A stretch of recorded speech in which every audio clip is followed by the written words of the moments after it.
22 gadus jaunais Mārcis Ķenaus no Liepājas puses Rudas šogad pārspējis 46 sev līdzīgos Autosporta akadēmijā. Tātad nākamā sezona viņš sēdīsies pie 9 reizes dārgāka autostūras. 15. oktobrs Mārcis Ķenaus dzīvē jāieraksta sarkaniem burtiem. Tā teikt, tieši šajā datumā Mārcis tika pie galvenās balvas Autosporta akadēmijā, tā teikt, pilnībā apmaksāta lielā rallija sezona nākamgad. Nu jā, 15. oktobrs ir, tagad tiek ierakstīts jau kalendārā, es domāju, būs jāieraksta, kad būs jāatzīmē vienmēr. Un 15. oktobrs bija ļoti grūta diena. Tā visādās ziņās bija gan ilgs tas laiks, kamēr notikās tas fināls, bija daudz, tas pārbaudījumu daudz, bija jābrauc ar Fordu, ar kuru iepriekš nebija braukts. Un bija arī šausmīgi liels uztraukums, teikšu godīgi, jo bija liela neziņa un tā stāvēšana rindā, kad sauc ārā tas uzvarētājs, tas bija šausmīgi nervu kutinoši. Jā, pēdējā pārbaudījumā izlozēja to pēdējo startu vietu. Bija pēdējā starta vieta un likās jau varbūt, ka tās ir labs. Beigās varēšu braukt, zināšu visu rezultātus, bet kā izvērsās, tas varēja būt arī diezgan liels lāču pakalpojums priekš sevis, kad sanāca braukt ar nodaldētām riepām, ar jau tiešām jau tādā slapjākā trasē varbūt nekā visiem pārējiem, bet, kaut kā izdevās izdarīt, tā kā nākās. Jā, izdevās uzstādīt vienādus laikus, kā, pirmajam startējošam Kārlim Nebaram. Jā, abi divi laiki bija identiski. Un kaut gan jāatzīst, laikam pēc pirmā brauciena es nebiju diezgan gandrīts savu braucienu, jo tās mašīnas potenciāls bija tik liels, ka es viņu vispār nespēju izmantot un biju diezgan šokēts par to, ka es tik slikti nobraucu, bet laiks laikam par to neliecināja. Tikai nevienam nav skaidrs, kāpēc tu nevis Kārlis, ja laiki vienādi. Pa man laikam labāk nospēlēja tas, kad bija labāks atzīmes mēdī testos, bija varbūt kopsumā kaut kādi rādītāji labāk visiem tiem etapiem, bet izvēle bija ļoti grūta, to viņi visi atzīmēja. Varbūt nospēlēja par labu tas, kad tu tā teikt, rallija disciplīna es jau iepazinas, tev jau pieredzes turmani vismaz ir kaut kādi Kārlim 0. Nav Kārlis. Mēs runājām, viņš arī braucis 3 rallijas jau iepriekš pāris gadus atpakaļ, un tā arī viņš nebija tā kā pilnīgs 0, ja, bet iespējams varbūt, ka tieši arī tās. Kārlim tas pluss ir tāds, ka ziemas sprintos, supersprintos, viņš ir pirmā numura zvaigzne. Tā teikt, uzvaras ir 11, tev tikai par rallija sprintā 3, tā teikt, sacīkšu disciplīnā, dugotajos automobīļos. Statistika laikam nerunā man pa labi, ja, bet varbūt tad jāmeklē kaut kāds uz to pusi, ka viņam varbūt nav pienācīgi pretinieki. Jo paskatoties manu karjeras braukšanas laiku, tad ir dominējuši tādi cilvēki kā brāļi bruņinieki, ja, un tādi spēcīgs ekipāži. Jā, sezonas vidū, hopā, tabulā, kopvērtējumā, Mārcis priekšā un uz Kurzem ierodās kā līderis. Bija doma tāda, ka vajadzētu noturēt Kurzemē to pārsvaru savu, un tad Latvijā izdarīt līdz galam un izcīnīt to čempionu titulu, bet kā sanāca, kā mājas ceļos nepaveicās, es teiktu. Vecpils ātrumposmā riepa nolaid gaisu un nācās turpināt braukt ar mīkstu riepu, jo rezerves sitiens jau bija nomainīts jau pēc pirmā ātrumposma. Un tad sanāca, ka mēs pirmajos 2 ātrumposmos bijām iznīcinājuši jau 2 riepas un nobraucot 8 km ar mīkstu riepu, gala rezultāts ir šāds. Ja? Tur nav pat 3 stūrains, ir diezgan apaļš jau palicis tas disks, un līdz ar to arī bija tāds zaudēts jau minūtes apmērā jau laiks zaudēts. Kaut gan pirmajā ātrumposmā jau bijām uzrādījuši labāko laiku klasē.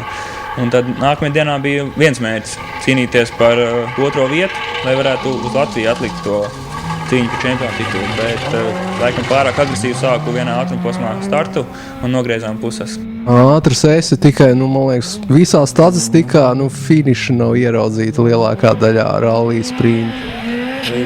Tas tā ir arī, jā, jo mēs tagad braucam praktiski jau 4. sezonu, un pirmajām 2 sezonām, es domāju, kopā var saskaitīt kādus 2-3 finišus, kas ir, es domāju, ļoti slikts statistisks rādītājs. Un tagad pēdējās 2 sezonas mēs esam palikuši daudz stabilāki, tehnika vairāk varbūt tik daudz nepieviļ, bet vēl ar vienu ir visādi sīkumi, kas, es domāju, norakstāms to, ka mašīna ir diezgan pavec jau 20 gadi, un lai sasniegtu augstus mērķus, jau laikam viņi grūti ir tagad. Nebija šķērmi dzirdot, kad viens no žūrijā esošiem Andris Kulbergs saka, Mārci, tavs vienīgais talanta šķērslis ir paša auto. Iesēdies jēdzīgā auto kā Fiestā un mēs redzam tavu talantu.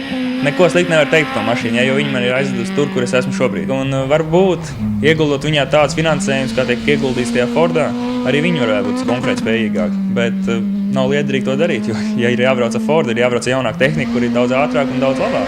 Golfs tagad uz pārdošanu. Viņš ir vicečempionu titulu izcīnījis, ar viņu jābrauc tikai un ir ļoti daudz rezervdaļas un ļoti daudz gudrības, kas viņai ir ielikts. Un es domāju, ka kādam jaunam braucējam, kurš grib attīstīties, grib spērt soli uz priekšu, es domāju, ka golfs ir viena no mašīnām, kur viņš varētu to izdarīt arī.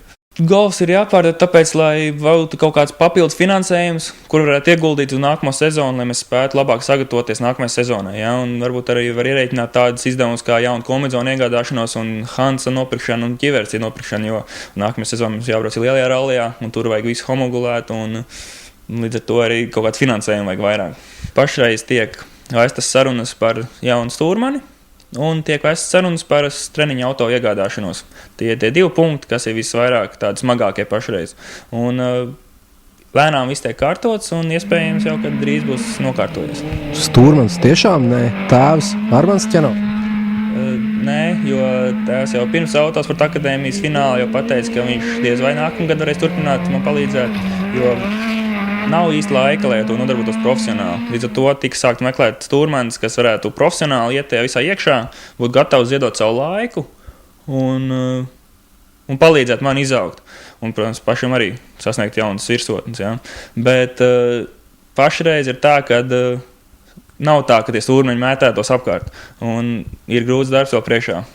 Pats Dainars Dambergs ir stūrmanis, Autosporta akadēmijas vadītāji. Viņš arī teica, ka viņam nav vairs tas vecums, tur vajag kādu jaunieti, tādu jaunas asins, kā teikt, vajag tādu, kas ir gatavs iet iekšā visā tajā, varbūt jau ir bijis iekšā visā tajā, bet tāda entuziasma, kas ir gatavs braukt, darboties un sasniegt jauns tos čempionu tituls varbūt, ja, un vispārējās lietas. Tieši tā stenogramma, kas palīdz to ātrumu attīstīt, tur ir tas smagākais darbs, kas ir jāiegūda. Un, lai viņi attīstītu, jānobrauc 10,000 kilometru. Un ļoti labi tas ir, ja brauc ar jauno stūrmeni. Ja.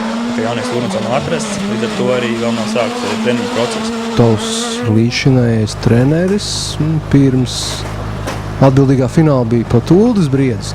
Jā, strādāt ar Uldu Briedu bija tas rezultāts, kādu mēs sasniedzām uzreiz, bija ļoti jūtams izmaiņas ātruma ziņā un arī ceļu uztveršanas ziņā. Un tieši pateicoties viņam arī, es domāju, ka mēs varējām izcīnīt Latvijas vicečempionu titulu un arī izcīnīt to ar Autosporta akadēmiju. Es jau pieminētu kādu piemēru, kad mēs ar Uldi ņēmām treniņus braucām. Treniņus vienkārši izbraucām pa trasītēm un tā pierakstījām stenogrammu un patrenējām. Viņš gribēja notestēt, kā es rakstu un kā es darbojos. Un ņēmām kā pamat, Kalvens ātrumposmu, kas bija šogad Kalnmuižā noticis un tas dops bija braukts un Ulds ar to dopu labi zina un vienkārši ņēmām un izbraucām. Pierakstījām stenogrammu, izbraucām, Ulds pastāstīja visāds nianses un pirms pusdienas ātrumposmu, shakedown posms bija Kalvens, ja? Un tagad golfu nobraucam, pirmo reizi nobraucam. Es tā interesi pēc domāju, jāapstāsta tas posma rezultāti. Cik atšķirās, jo dops bija pilnīgi vienāds. Un izrādījās Kalnmuižā brauktais dops ar kaujas gatavībā esošu mašīnu bija par 10 sekundēm sliktāks nekā braucot treniņu dopu. Ja? Un ar to secinājums, tas ir 10 sekundes uz 7 kilometriem, tas ir ļoti daudz. Un zinot to, ka mašīna ir tādā pašā kondīcijā. Un tas ātrums bija ļoti ievērojami pieaudzis. Cik tev tagad ir sarežģīta stenogramma, tā teikt? Stūrmanim atelpas nav? Nē, ir ļoti, es domāju, viegla. Un tāda varbūt ar kādiem liekiem simboliem, bet uz to mēs tagad strādāsim arī ar Ivaru Cauni, kurš ir pieteicies man palīdzēt un attīstīt man braukšanas spējas. Un mēs strādāsim, lai tā stenogramma būtu pēc iespējas labāka, ātrāk uztverama un tā, lai tur būtu nekas liekas nebūtu iekšā. Pie mašīnas arī jāpierod, tā teikt. Skatoties šo video kameru, kas bija mašīnā iemontēta, ir augstākais ātrums. Šajā finālā bija 90 km/h. Tas mūsu aerodromos absolūti nav tas ātrums, ir kāda piedalās lielajā rallī. Jā, bet es domāju, ka tur tīri jāpierod pie mašīnas un nebūs problēmas ar to. Un vienīgais jābūt tiem treniņiem, lai varētu pabraukt to mašīnu. Un, ja tā adaptācija būs tikpat laba kā tajā finālā, tad es domāju, ka nebūs problēmas. Faktu zinām, spožākā zvaigzne šobrīd pasaulē šajā akadēmijā ir Egons Kaurs, tepat Igaunis, un viņš šobrīd ir 24 gadus vecs, pēc 2 gadiem tu arī būsi tikpat vecs. Viņš ir tagad akadēmijas līderis, ja? Vēl tur viens posms palicis, un iespējams, ka viņš ir izcīnījis to titulu. Man ir liels gods, kad ir sanācis ar viņu braukt vienās sacensībās, un ir sanācis samērīt savu spēku ar viņu, un zinot to laiku šķiru, kas mums šķīra, es domāju, ka tur nekas nav neiespējams. Es ar savu otro golfiņu, kas ir 20 gadus vecāks. Nevar teikt, ka apdzinu viņu, bet bija laika norma bija tāda, kas ir pieļaujama. Un tā kā es ar to diezgan arī man uzmundrināju tas, kad ir mani apstiprinājis manas domas, kad viss iespējams ir. Ja es varu vietējos ceļos viņam turēt līdzi. Nu, ko jā, tad saņem spēkus un gaidām tevi Utenā. Jā, Utena būs pirmais rallijs, bet iespējams, ka aizdīsim kādus testus arī Alūksnes rallijā. Bet tas vēl ir tālu un vēl daudz darba priekšā, lai to visu sasniegtu.